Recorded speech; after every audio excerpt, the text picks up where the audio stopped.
Welcome back to my channel. तो आज का वीडियो होने वाला है how I am gonna complete my whole physics in 24 hours. तो ना मैं सुबह सुबह जो है स्टडी पॉइंट को निकल गई थी।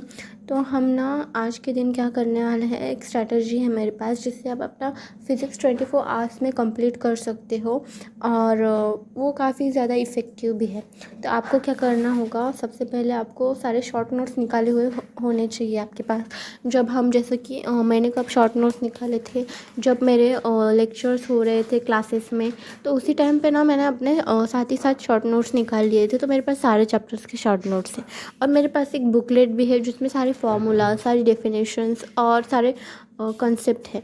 तो अगर आपको चाहिए तो वो मैं आपको पीडीएफ के फॉर्म में दे सकती हूँ। इंस्टा पे आप मुझे बस इंस्टा पे मैसेज कर देना, डिस्क्रिप्शन में लिंक है, तो मैं आपको वहाँ पे प्रोवाइड कर दूँगी। तो ना मैंने जो है स्टार्टिंग में सारे के सारे जो है अपने फार्मूलेज रिवाइज़ कर लिए और मैंने सारे फार्मूलेज जो है याद भी कर लिए थे वीडियो के स्टार्टिंग में जो मैंने दिखाया था।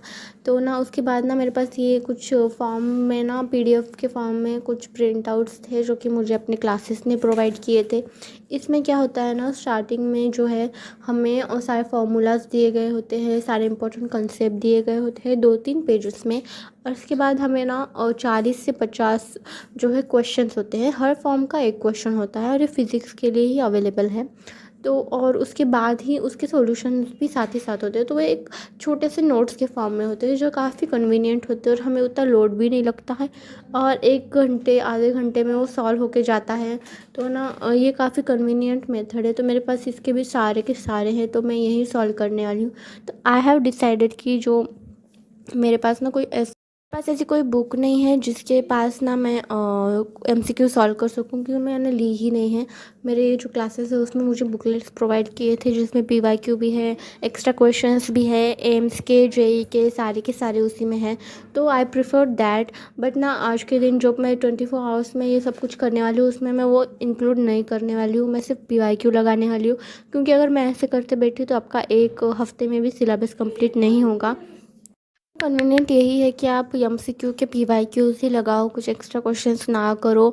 और मैंने ना स्टार्टिंग में सारे के सारे इजी चैप्टर्स जो मुझे इजी लगते हैं मैंने उससे शुरुआत की, क्योंकि अगर मैं हार्ड लेके बैठ जाती तो फिर एक चैप्टर होने में बहुत टाइम लग जाता, तो मुझे लगता कि सिलेबस हो ही नहीं रहा, मैं कितना ट्राई कर रही हूँ। तो मैंने जो मुझे आसान जाते हैं वो चैप्टर कर लिए। Example NLM, gravitation, SHM 1D 2D, और मुझे सेमीकंडक्टर भी जाता है आसान, तो मैंने ये सारे कर लिए। कोलिजन वगैरह वगैरह सारे के सारे कर लिए, उसकी पीवाईक्यू लगा लिए, उसमें मुझे 6 घंटे लग गए। और उसके बाद ना मैंने अपने हार्ड टॉपिक स्टार्ट कर लिए, जैसे कि मुझे हार्ड ऐसा कुछ नहीं ज़्यादा क्योंकि मेरा एक बार हो चुका है। तो मैंने करंट और मैग्नेटिज्म ले लिया। करंट मैग्नेटिज्म को कंप्लीट करते करते ये करंट के सारे मैग्नेटिज्म के सारे सेमीकंडक्टर भी इंक्लूडेड, इसको मुझे ना 7 घंटे लग गए। और उसके बाद ना मैंने दूसरे क्वेश्चंस की प्रैक्टिस कर ली इसमें से, क्योंकि करंट से बहुत ज़्यादा क्वेश्चन आते हैं, इसलिए मैंने करंट के बाहर के भी क्वेश्चंस कर लिए। उसके बाद जो है ना मैंने मीडियम टॉपिक्स जो मुझे आसान भी नहीं जाते और ज़्यादा डिफिकल्ट भी नहीं जाते, जैसे कि इलेक्ट्रोस्टैटिक, ईएमआई, एसी, ये सारे ले लिए। मैंने मैकेनिक्स कर ली थी क्योंकि मैकेनिक्स मेरा हो चुका था तो वो मुझे आसान जाता है, तो मैंने ये चैप्टर्स ले लिए।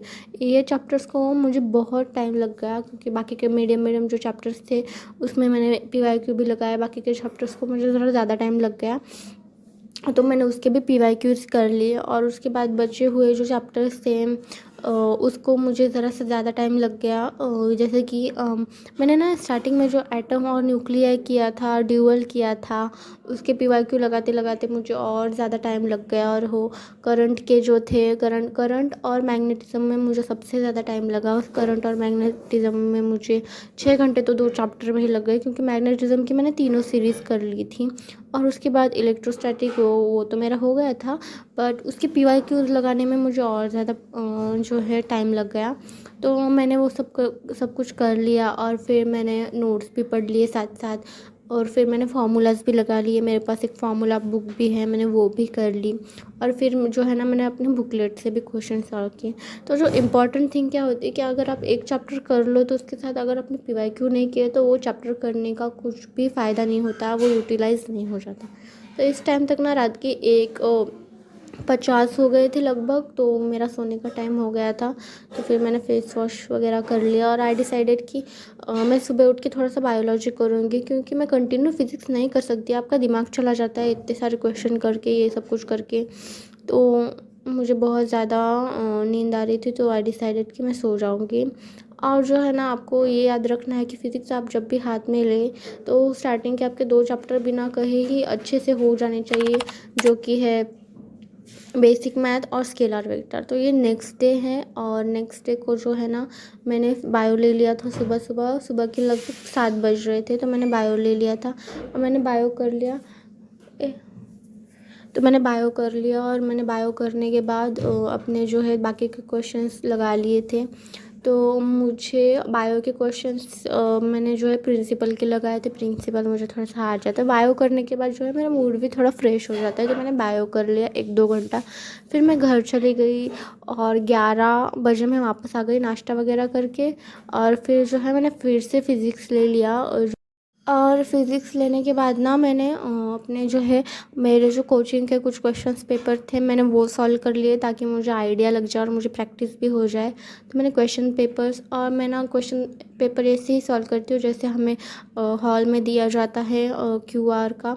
तो उस टाइप में मैं जो है राउंड राउंड करके ही प्रैक्टिस करती हूँ, टाइम मैनेजमेंट करती हूँ।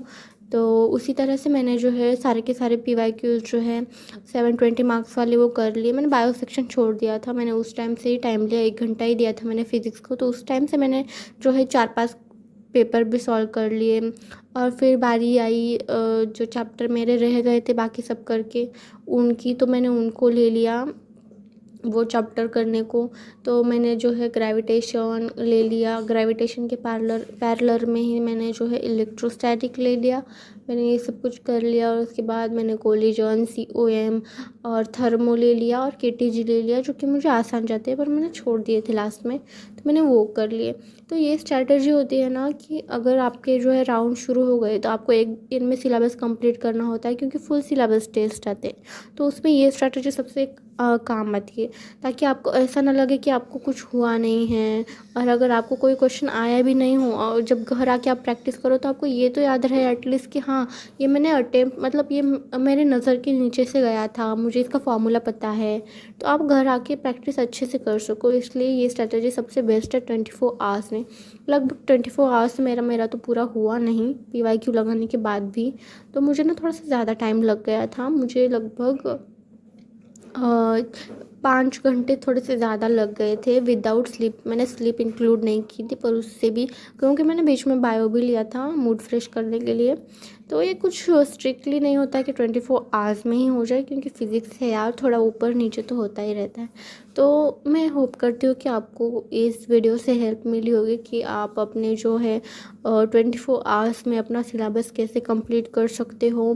तो ना ये ट्रिक जो है आपके पीवाईक्यूज़ के लिए काफ़ी ज़्यादा आपको मदद देगी। तो थैंक यू फॉर वॉचिंग।